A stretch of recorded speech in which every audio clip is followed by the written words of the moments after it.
Back here on the Meat Speak podcast, quarantine edition, powered by the certified Angus beef brand. Brian Schaaf here with me on the telephone, all the way from his home, 2 counties away from where I am currently sitting. Chef Tony Biggs, how you doing, Chef? Hey, Brian, and everybody. I hope you're doing well. I've been thinking about you and your family, along with our whole entire CAB family.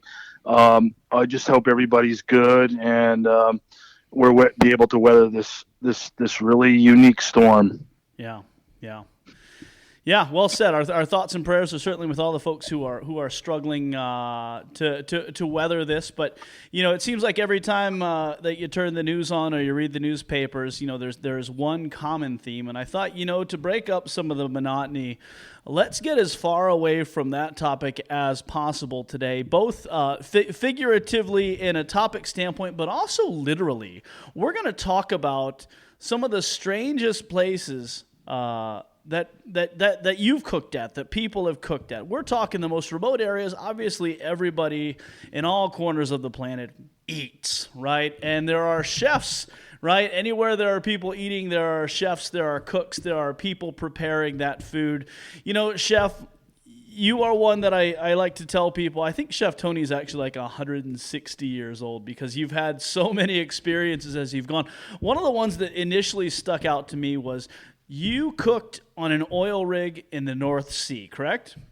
Would you like me to embellish on my experience working on an oil rig? I would. If you could start from the beginning, tell me how a kid from New England, the Boston area, or even upstate New York and Buffalo ends up cooking on an oil rig in the North Sea. How did that all come about? Well, it was very unique because I grew up with a guy named Bill Blakeman, and Bill was a graduate of Mass Maritime Academy down in Cape Cod, which spits out sea captains, okay? And anybody to do with the ocean, sea, crafting, they have all these graduates. Well, Bill was probably one of my best friends, and up to 5 years ago, God rest his soul, he passed away. But this was a period of time where I was working in a French restaurant down in Daytona Beach, and we closed 2 months a year. I had just gotten married, and I knew that October, November, we were going to shut down for the season, get ready for the races in February in Daytona. And Bill called me and says, "Hey, why don't you come out to Scotland?"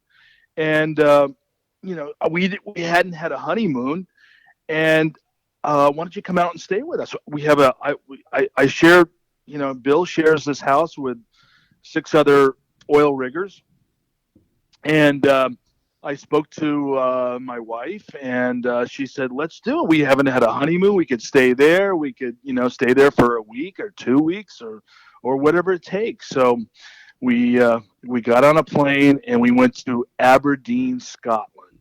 And I got to tell you, it was the most beautiful place in the world. We fell in love with it. But we first drove. We landed in Heathrow Airport. We drove up the coast, and we must have hit, Brian, every single pub imaginable on our way to Aberdeen. So I collected all these bar towels with the different beer logos on it. I would give everybody a $1 bill, a US dollar bill, for a bar towel. And then I took all those bar towels. After I left Scotland, I must have had 100 bar towels. I decorated my man cave with it. But anyway, we drove up and we stayed in Scotland. We met all the roommates. It was just magical, and we overstayed. It was we stayed October, November, and it was kind of like we didn't want to go home yet, and because we're just having too much fun. We went salmon fishing. We went to Loch Ness to try to catch the Loch Ness monster, Nessie, to no avail. And I'm glad you clarified that you were unsuccessful. to no avail. I mean, after drinking a pint of Glenlivet down on that historic rock that's always in pictures on Loch Ness, we just couldn't see Nessie or find him. So, we just moved on. And my friend Bill says, "Hey, if you want to stay, I could probably get you an interview with the general manager for the food service on the oil rigs. It's a U.S. company, and so he arranged it. I went down to the office, and this 6'5" Texan with sunglasses. I'm not kidding. Rattlesnake boots, or not boots, but maybe alligator boots. Um, just a menacing looking guy. And he questioned me a couple of minutes, and he said to me, "Can you cook?" I said, "Well, yeah, I can cook. That's why I'm here."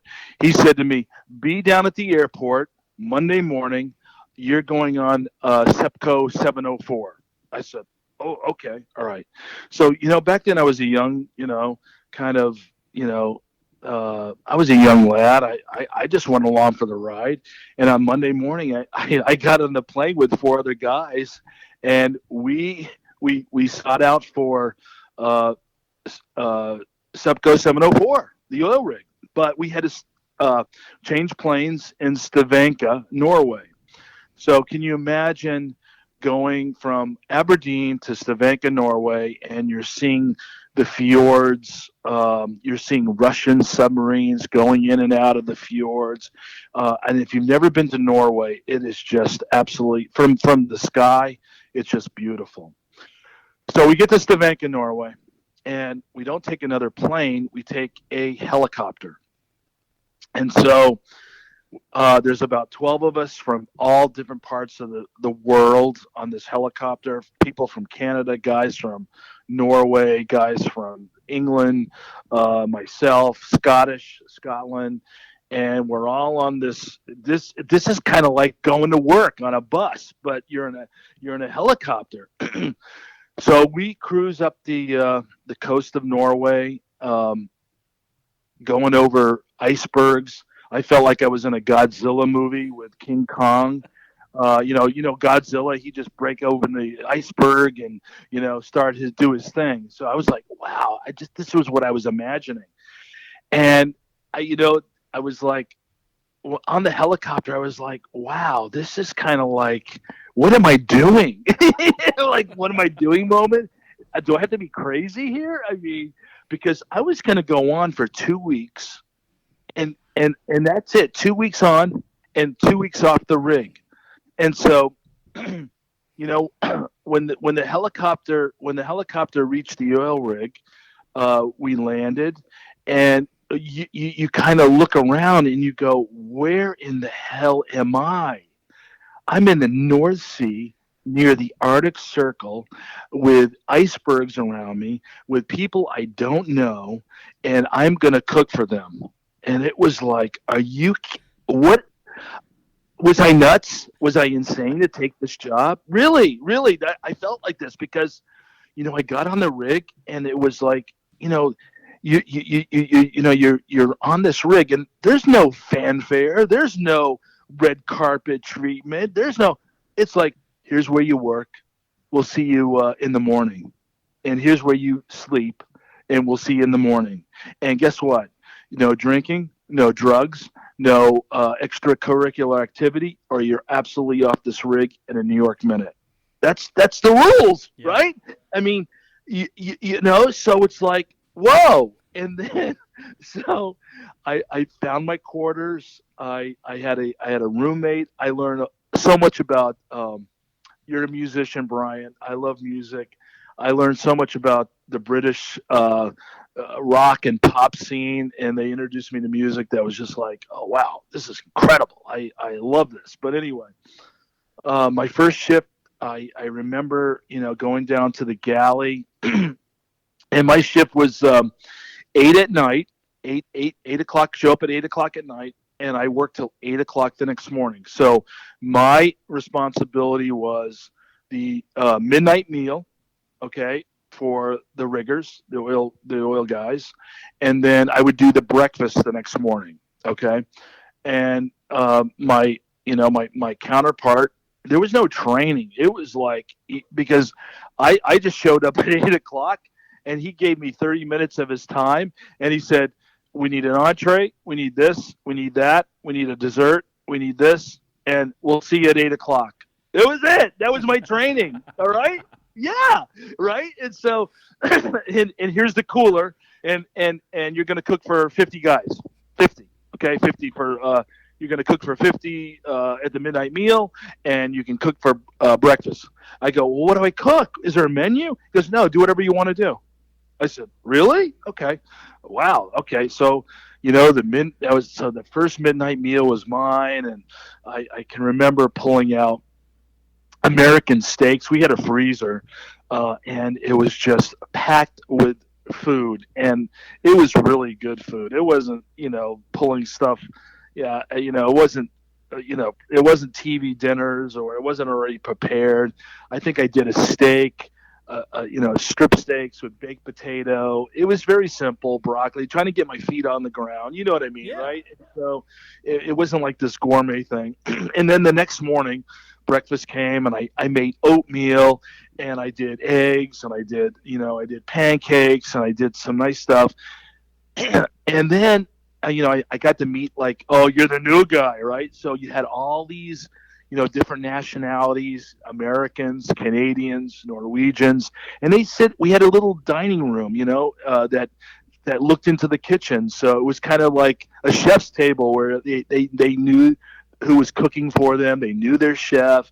They knew, hey, what do we got today, mate? And all this, just the chit chat going back and forth. At times I would sit with the Norwegians, because they seem to be the best divers divers in the world, and they would share all these, like, hair raising experiences where people died on the rigs, and I'm like, oh, what the hell am I doing here, Brian?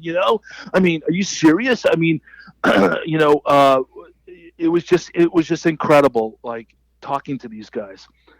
The next morning, the tool pusher. Now, the tool pusher is American. The tool pusher is the general manager on an oil rig. That's what they call them. So it's called the tool pusher. They don't call him GM. They don't call him president. And, these oil rigs are multi-billion-dollar operations in the sea. And so safety is very important. How they treat their guys is very important. How they, there's a protocol.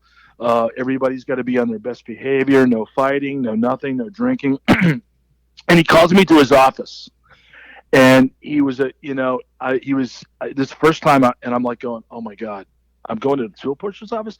So here I'm thinking, wow, they must like my food. Oh my gosh, they must love me, right? Or he wants to talk to me, right? Just first thing out of his mouth, he goes, do you want to get your ass fired from here? I go, and I turned red. My stomach, like, dropped. I was like petrified. I go, no, why, sir? Why? He goes, do you know how to effing make porridge? I go, well, yeah. Well, he goes, tell me how you make it. I go, well, I put brown sugar, I put raisins, I put almonds, and I put cream. He goes, do you know who your audience is? I go, yeah. And he goes, no, you don't. You don't know your audience. I go, okay. He goes, if you knew your audience, the Scots that are on this, the 80% of our men are Scots and Norwegians. They eat their porridge with water and salt. And that's it. And that is it. And they complained about your porridge. And I was like mummified. And to this day, that moment with that tool pusher resonated with me when he said, know your audience, know who you're preparing food for, know who you're marketing for, know who you're talking to. That was like the shining moment in my life, where I was just a cocky, cook. And I just thought, everybody would just love my food because I got the job, and this is why they picked me, right? But no. But after that, I after that, I, I took a step back. I took 10 steps back to take 5 steps forward. And after that, when I left, they were asking for me. Where's the American? Where's the American? I cooked some fantastic meals for these guys and home cook, family style. Changed it up. I made my grandmother's fried chicken, but I tell you, a couple of different things that really kind of I remember was getting our shipment in. They would say, "Okay, the shipment's here." Okay, well, this is at 1 in the morning. You have 30-foot, 40-foot waves breaking over the deck floor, and here comes this tugboat, and it's got a crane, and here comes all your product, and they just leave it on the deck, and sleet, snow, and about 20 of us have to grab a box and walk up 30 flights of stairs to the kitchen to put it away. Oh, come on, brother. Are you kidding me? Are you kidding me? Right? And so that was one of the things I remember.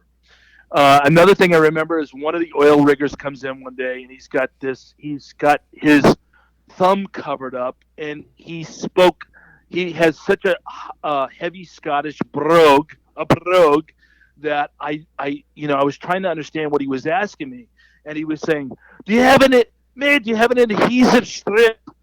An adhesive strip?" I'm going, "What the F is an adhesive strip?"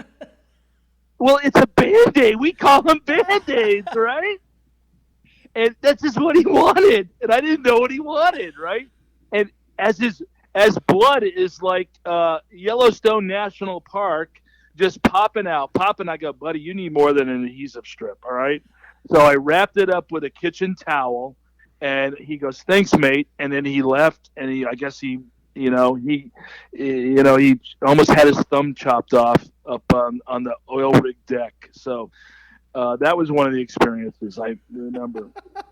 So One of the best experiences I remember is, when we're getting off the rig, you just pray and hope that your replacement is on that helicopter. Because if he's not, you've got to stay another 2 weeks.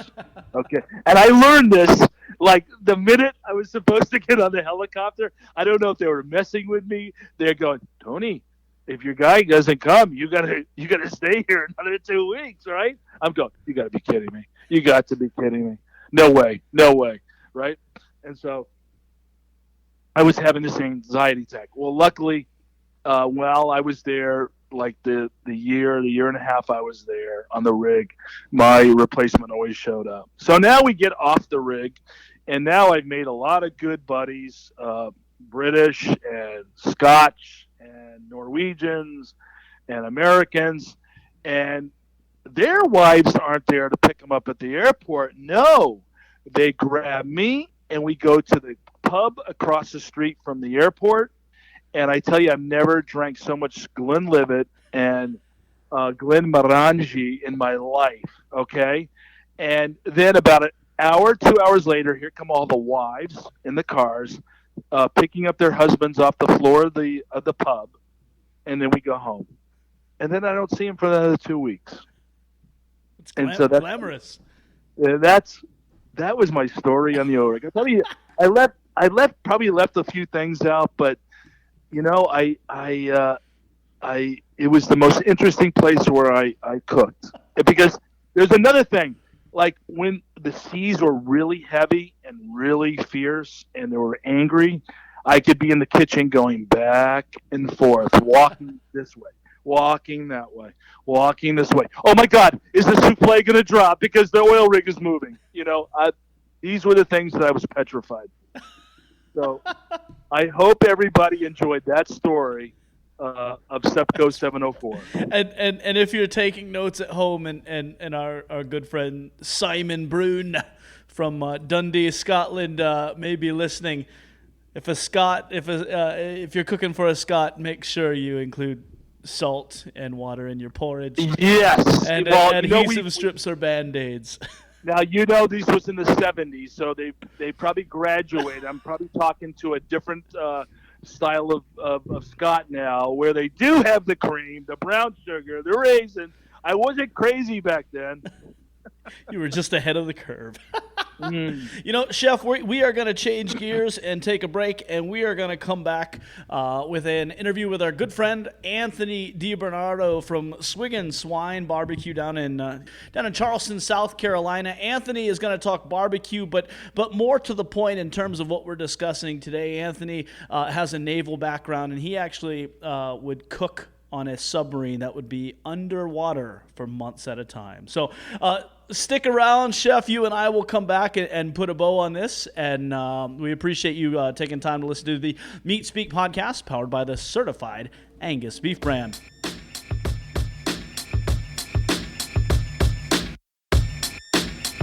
Back here on the Meat Speak podcast, Brian Schaaf here with me. Joining us is a good friend of the podcast, of Certified Angus Beef, a longtime supporter, a well-known pitmaster, veteran, brisket aficionado, fine Italian, fine representative of his original home city of Philadelphia, Pennsylvania. We're talking about chef and pitmaster Anthony DiBernardo. How you doing, sir? Good, Brian. How you doing? Outstanding. I hope everybody will apologize the bit of background noise. Clearly, we are not in the usual studio at which we cut this podcast every other week. But in fact, we're actually in Asheville, North Carolina. Oh, we're in heaven right now. This is glorious, isn't it? Absolutely beautiful. It's amazing. Little breeze coming through the mountains right now. Oh, nice. I'm gonna fall asleep right here outside. It's nice. Some people call that passing out, but it's sleeping.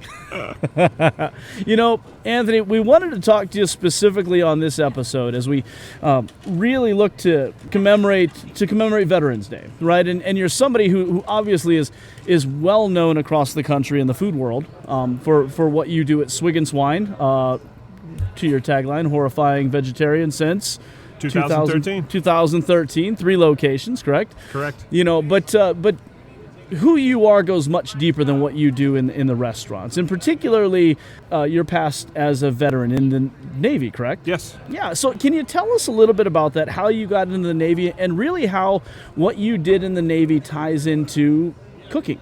Sure.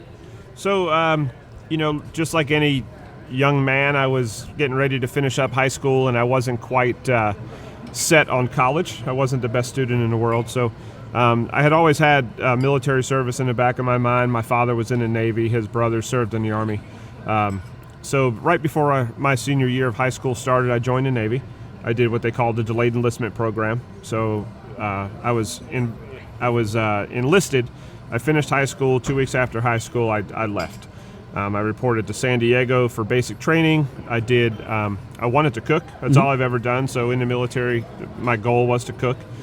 So they sent me to a mess specialist Class A school in San Diego for about 6 weeks. And then I volunteered for submarine duty.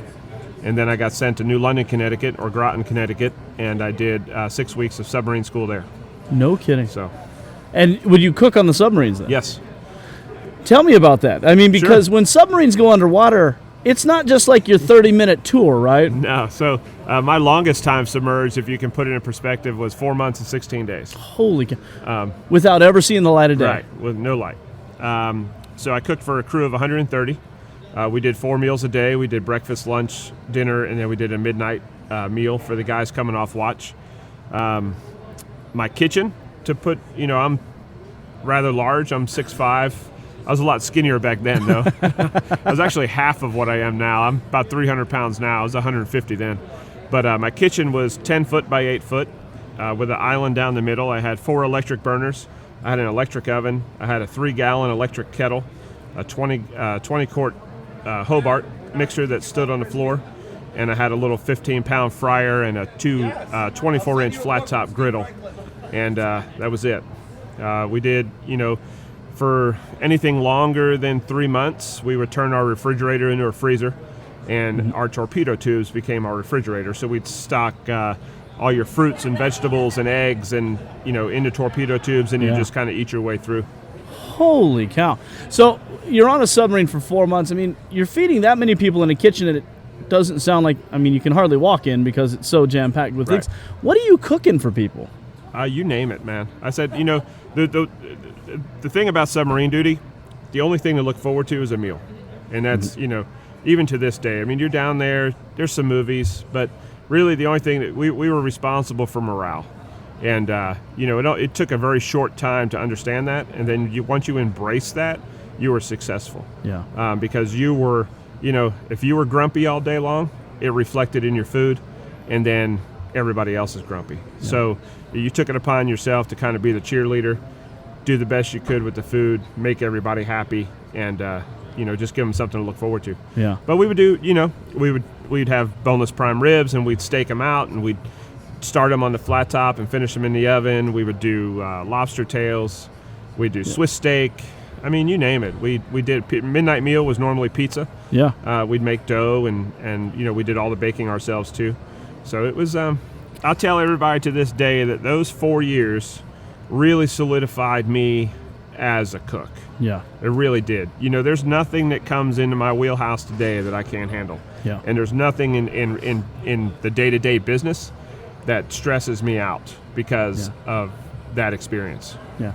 Can you tell me about the idea of procuring product and storing product and ordering product? A friend of mine was he was one of the chefs overseeing one of the Norwegian cruise lines, and he talked about, if they were taking, I don't know, a 3 to 6 week cruise, and of course, cruise lines, they've got stakeout, they've got all the, and he was talking about just the insane amount of logistics, and just in terms of how food had to be stored.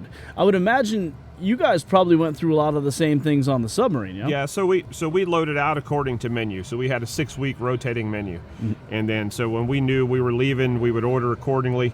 That stuff would hit the pier, and then we'd have 1 or 2 guys on the pier that were pulling in order of the menu. So, the whatever was on that menu for 6 weeks from now was in the back of the freezer first. And then you loaded your way to the front. The freezer itself was only about 4 foot high, but it was about maybe 8 to 10 foot long. So you just stacked it to the top. And, when we went on extended trips, we turned the refrigerator into a freezer, so we had double freezer space. Yeah. All the dry goods, coffee, flour, sugar, they came into 35-pound metal tins. Yeah. And they would actually line the floor in the berthing compartments. So we would walk on those for the first couple weeks until we ate our way through them. So as you look at running a restaurant today, the idea of forgetting to place an order for something probably didn't really ever happen, right? No. But my favorite part of running a restaurant today is when the Cisco truck comes in and it's got all of our fine certified Angus beef product on it, and I hear all these guys complaining about there's nowhere to store it. And then I get in there and rearrange everything and just make it happen. So you never tell a submariner that there's no room for something. So tell us about, I guess, when you got out of the Navy, and when did it happen that you went from the Navy to where you're at today? I guess, how did that all take place? So I kind of just shared a little bit of that story tonight. So I got out of the military, I got out of the Navy, off submarines in Charleston in 1994. That's how I got to Charleston. My first job was at Blossom Cafe, which was one of the up-and-coming restaurants. Back then, that was when the dining scene in Charleston really started to evolve. Yeah. Chefs like Jeremiah Bacon over here was part of that charge, and so I got in there on the ground floor, and I really learned. I really embraced it. I used the dedication and the attention to detail that I picked up in the military and the hard work ethic, and I really applied it to just putting my head down, working and learning everything I could. I don't want to say I worked circles around everybody, but I did. Yeah. Because I felt very fortunate to be in that position because of where I came from. Yeah. So I really took advantage of it. I did that for a couple of years, and then I went down to the old hotel at Kiowa Island Resort, and I ran that hotel. I ran that property from 1998 to 2002. I took it from 3 diamond to 4 diamond. So I have a well-rounded background. I do come from a fine dining background. Mm-hmm. And that's, a lot of people don't realize that. One day in particular at Kiowa, it was a summertime and we had a lot of vacationers. I was out to check reservations at the front desk, and there was a family of 4, a husband, a wife, a daughter who was probably 12, and a son who was probably about 6. and probably going to get choked up because this really turned the way my life went. But I overheard the daughter tell the father, it's okay if we can't eat here. It's okay if we can't afford to eat here. That was a shitty dinner service for me. Yeah. Because it really made me self-check. And, I went home that night and I thought to myself, who am I? I'm blue collar. I grew up blue collar. Who am I to be here charging these prices for the gift that somebody gave me? And it really changed things. Yeah. So I put my resignation in the next day and changed my whole course. And here we are. And that's how it led you into barbecue. Had you always had an interest in barbecue? Because obviously, so at the hotel, and that's funny a story because it's a whole bunch of little pieces now that you look back on it. So at the hotel, all those 4 years, every Monday night, we did whole hogs and oysters for the customers. So that was my, growing up Italian, pig was very big, and we always did a lot of whole pigs and pork, but I never really did it over fire. So every Monday night we would do pigs over fire, and that really, no pun intended, but ignited my fire for this style of cooking. Yeah. And so from that point on, it went to it was more about value driven. Yeah. And I joined a group that was just that, value driven. I was a chef for him for 6 years. I helped him develop multiple concepts, and we opened about 6 locations.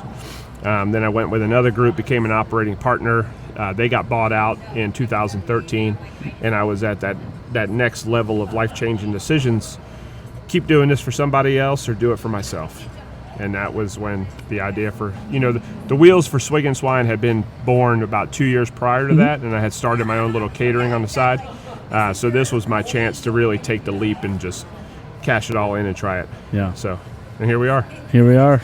5 years later. 5 years, 3 stores later. That's amazing. Yeah. Sort of switching gears, but staying in the barbecue realm. Especially the fact that you're in Charleston, South Carolina, and I felt fortunate to be in the room when it happened. But a couple years ago, a good friend of yours, Rodney Scott, won a James Beard Award. James Beard Award given to barbecue. Right. Yeah. Previously, I think it had happened to Aaron Franklin and, gosh, not many others. Barbecue as a genre was always just kind of, I don't know the most politically correct way to term it, but by the upper echelons of fine dining and, James Beard Awards. Yeah. And, always has been. Yeah. So as somebody in that realm, not only in barbecue, but also somebody who's been pretty close with Rodney Scott, I guess, what did that mean to you to see him bring home that medal? It was funny because, for me, it was heartwarming. I mean, I'm so proud of that guy. He's amazing. He's such a good human being too. But there's a lot of controversy there, and it's funny for me to watch this. And, the only thing I can say, and I say this, whoever has an issue with it, think about dedicating your whole life to doing one thing and one thing only: cooking a pig over fire. That's what you've dedicated your life to. This is your masterpiece. Yeah. I mean, you have perfected this art. You can do it with your eyes closed. And, it's who else would be more deserving of that award? Yeah. It doesn't matter what you cook. Yeah. It doesn't matter if you have tablecloths or paper on the table. Yeah. How have you dedicated your life to your craft? Did you come out of school and you've been cooking for 4 years and you got your break and you deserve a medal? No. You dedicate your life and you spend every day of your life in a pit over fire cooking a pig. Yeah. You deserve that medal. Amen. Looking back, what years were you in the Navy? 1990 to 94. 1990 94. When you look back at that and you look at who you are today and how you run a restaurant, how you give back to the community, how you obviously you're in a community, Operation Barbecue is obviously a big thing. I mean, it's the barbecue world in general is filled with people who are, as Michael Olia would say, who are givers, right? How has that time that you think, those 4 years in the Navy, how has that kind of shaped who you are today? I think it just, I don't know if it necessarily shaped me or if it brought out the things that were already there and honed them, and sharpened them a little bit. Because I like to look at everything that I do now, and I like to reflect even back further than that to my parents. And those are the values that they instilled in me. And, the military just kind of hardened them a little bit and solidified them. And then, just going through the day-to-day life now, I actually get to practice them. Yeah. So, but the military definitely helped me with dedication and attention to detail. Those 4 years and camaraderie and like I said, the ability. Honestly, probably the biggest piece of this puzzle is the ability to handle stress. Yeah. Because we all know how stressful the restaurant business is and can be. Yeah. And it's how you face that adversity. And, to be a leader, you have to keep your head. Yeah. You cannot be the one in there losing your head. And there was a brief period of time where I had an issue with that, and having kids kind of mellowed me out a little bit on that too. But it was, and that was another reason I got out of the fine dining world. Yeah. It was just, it was meant to be. Yeah. So. One last thing before we turn loose. Tell us about Swig and Swine. Obviously, the 3 locations around Charleston. Sure. Swig and Swine, people probably expect nothing but whole hog, right? But you guys are much more than that, right? Yeah, we do pig, we do pork butt, we do ribs, we do chicken, we do wings, we do bellies, we do turkey, and we do sausage, a house-made sausage, and then of course we serve the finest beef in the land in the form of certified Angus prime brisket. Checks in the mail for that plug. Thank you, sir. But it's good, man. I tell these guys, all the farmers and the ranchers that I meet here too, they make my job easy. You start with quality, you end with quality. Yeah. You just got to treat it right. Amen. Anthony DiBernardo, veteran pitmaster, firemaster, whole hog, brisket aficionado, all around solid. I don't have enough room in my jacket for all those titles. Don't worry, we've got an embroiderer. We got you covered. Man, thank you so much for taking time to hang out with us. Appreciate it. If you're ever in Charleston, go see our good friend Anthony DiBernardo. Swig and Swine Barbecue, Instagram, Swig Swine BBQ, Facebook, Swig and Swine Barbecue. You can find me online, swigandswinebarbecue.com. Buy all my sauces retail, T-shirts, hats, koozies, whatever you want. Amen. Thank you very much. Bless you, sir. Thank you.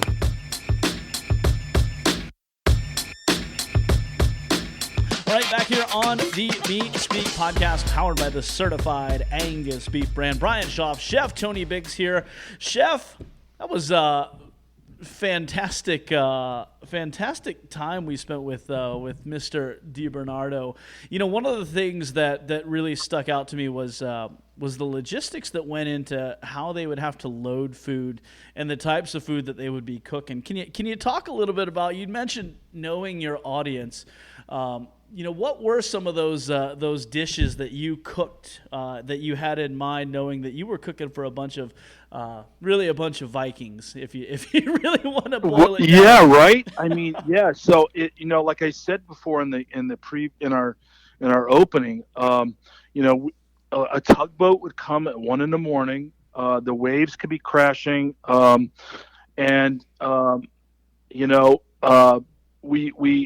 we would have to like 15 or 20 of us would have to grab cases of product and walk them up flights of stairs, like frozen stairs. When it gets cold in Ohio and it rains and then it snows and then it's icy, that type of scenario.